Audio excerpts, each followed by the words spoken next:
ജയ് ശ്രീ രാധരാധേ. ഈ കാണുന്നത് യമുന തീരമാണ്. അതായത് ഭഗവാനെ വാസുദേവർ നന്ദഭവനത്തിലെത്തിച്ചത് ഈ യമുനാ തീരം മുറിച്ച് കടന്നാണ്. അതിൽ അനന്തൻ കുടയായി രക്ഷിച്ച് ഭഗവാനെ നന്ദഗോപുരടുത്ത് എത്തിച്ചത് ഈ യമുനാ തീരം വഴിയായിരുന്നു. പിന്നെ കാളിയനെന്ന വിഷസർപ്പത്തെ ഭഗവാൻ ചവിട്ടി മെതിച്ചതും ഈ യമുനാ തീരത്തിലാണ്. അങ്ങനെ അത് കാളിന്തി നദിയായി തീർന്നു. അതാണ് നിങ്ങൾ കാണുന്ന ഈ കാളിന്തി എന്നുള്ള ആ ഒരു നദിയാണ്. അതിലൂടെയാണ് ഞങ്ങൾ ഈ ബോട്ട് യാത്രയ്ക്ക് പോകുന്നത്.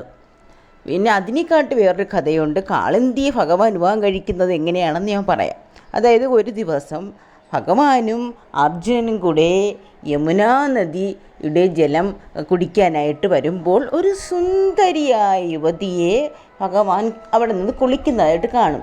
അങ്ങനെ ഭഗവാൻ അർജുനോട് പറയും, അർജുന, ആ സുന്ദരി ആരാണെന്ന് പോയി ഒന്ന് അന്വേഷിക്കുമോ?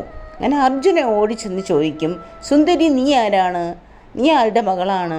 അപ്പോൾ സുന്ദരിയായ യുവതി പറയും, ഞാൻ സൂര്യഭഗവാന്റെ മകളായ കാളിന്തിയാണ്.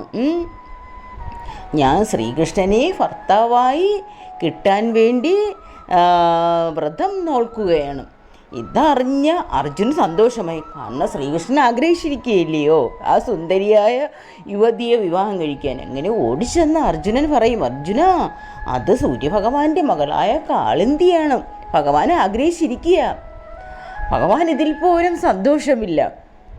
ഭഗവാൻ പിന്നെ കാളിന്തിയെ പത്നിയായി സ്വീകരിക്കുകയാണ്. അതാണ് കാളിന്തിയെ പത്നിയായി സ്വീകരിക്കുന്ന അത് ഭഗവാന്റെ പത്നിയായിട്ടിരിക്കുന്നതാണ് അതിൽ കാണിക്കുന്നത്.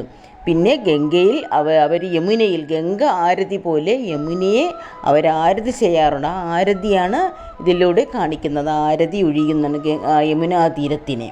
അപ്പോൾ പരിശുദ്ധമായ യമുനയാണ്. പിന്നെ കാളിന്തിയായത് ഭഗവാന്റെ പത്നിയായ കാളിന്തിയായതും ആ യമുനാ തീരത്തുള്ള ആ യാത്രയും യമുനാ തീരവുമാണ് ഞാനിത് കാണിച്ചുകൊണ്ടിരിക്കുന്ന വൃന്ദാവനത്തിലെ യമുനാ നദിയാണ്. ഹരേ കൃഷ്ണ. ജയ് ശ്രീ രാധരാധേ.